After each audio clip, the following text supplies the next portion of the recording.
Bonjour à toutes et à tous, c'est RK. Aujourd'hui, nous nous retrouvons dans la 8e partie du cours sur les filtres. Donc aujourd'hui, nous allons nous intéresser à l'ultrafiltre trivial. Rentrons alors dans le vif du sujet. Donc soit E non vide, et soit X un élément de E. Donc notons F cursif de E, l'ensemble des filtres sur E. Et notons U cursif de E, l'ensemble des ultrafiltres sur E. Donc démontrons que F ronde du singleton X est un ultrafiltre sur E. Donc F ronde du singleton X est par définition égal à l'ensemble des grands X appartenant à PE tel que singleton X est inclus dans grand X. Ce qui est égal à l'ensemble des grands X appartenant à PE tel que X appartient à grand X, qui est un filtre sur E. Donc pour tout grand X de PE, X appartient à grand X ou X appartient pas à grand X. C'est-à-dire pour tout grand X de PE, X appartient à grand X ou X appartient à E privé de grand X. C'est-à-dire pour tout grand X de PE, grand X appartient à F ronde du singleton X où E privé de grand X appartient à F ronde du singleton X. Donc, F ronde du singleton X est un ultrafiltre sur E.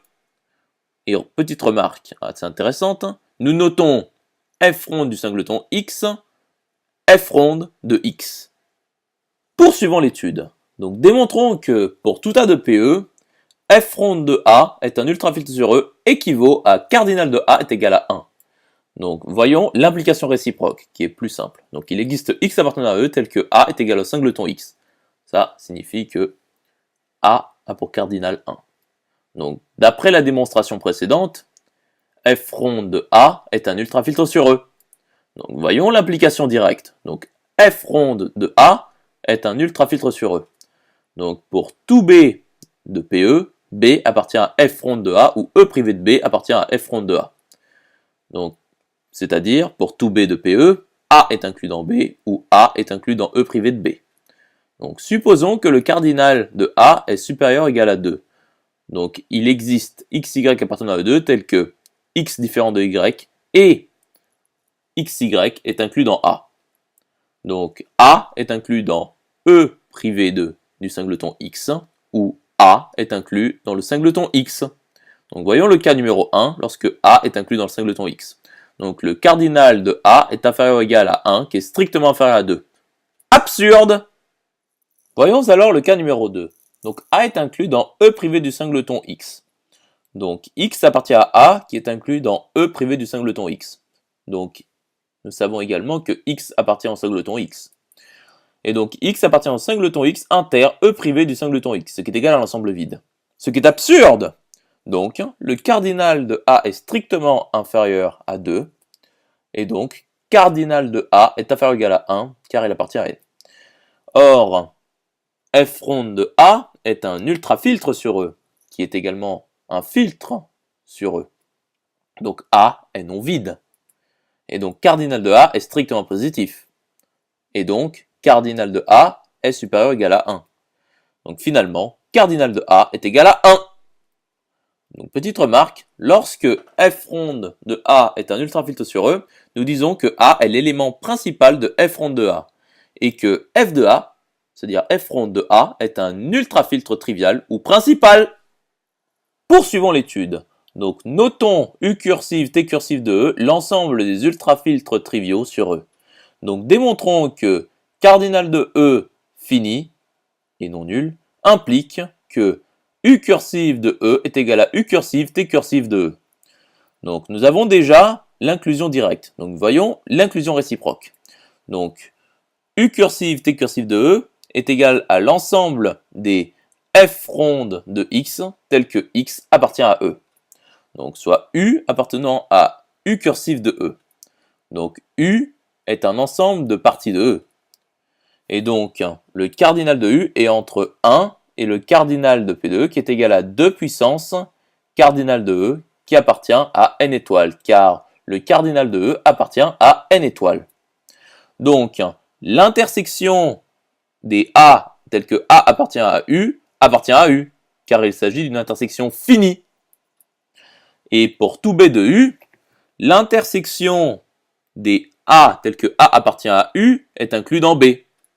Donc U est égal à F ronde de l'intersection pour A appartenant à U des A. De plus, U est un ultrafiltre sur E. Donc le cardinal de l'intersection des A appartenant à U des A est égale à 1. Donc, il existe X appartenant à E tel que U est égal à F ronde de X.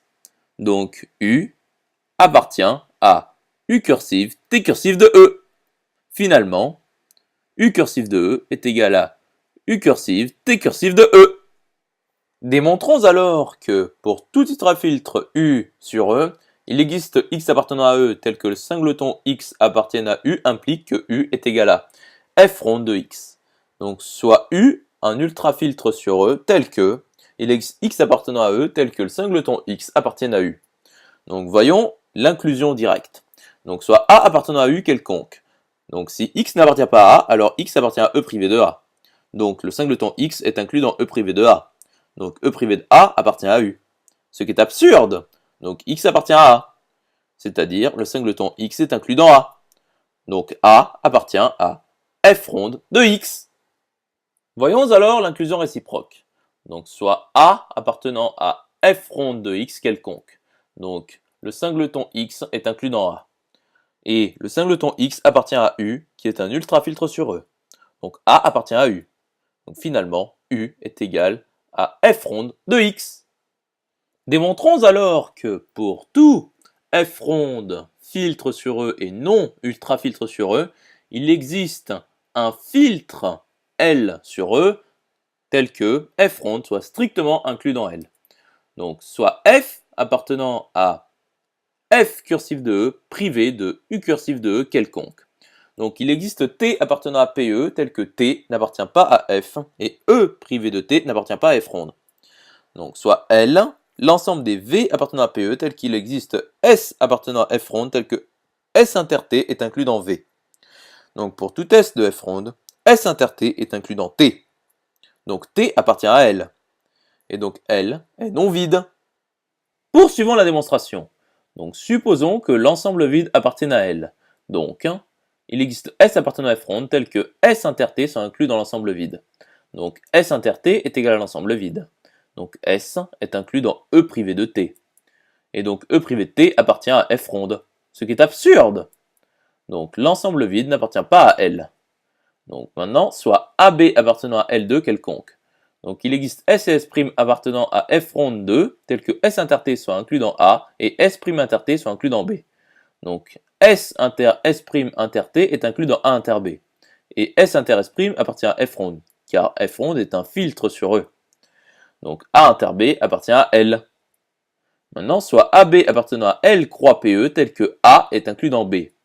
Donc il existe S appartenant à F ronde tel que S inter T est inclus dans A qui est inclus dans B. Donc B appartient à L. Continuons la démonstration. Donc nous savons par conséquent que L est un filtre sur E. Donc soit D appartenant à F ronde. Donc D inter T est inclus dans D. Donc D appartient à L.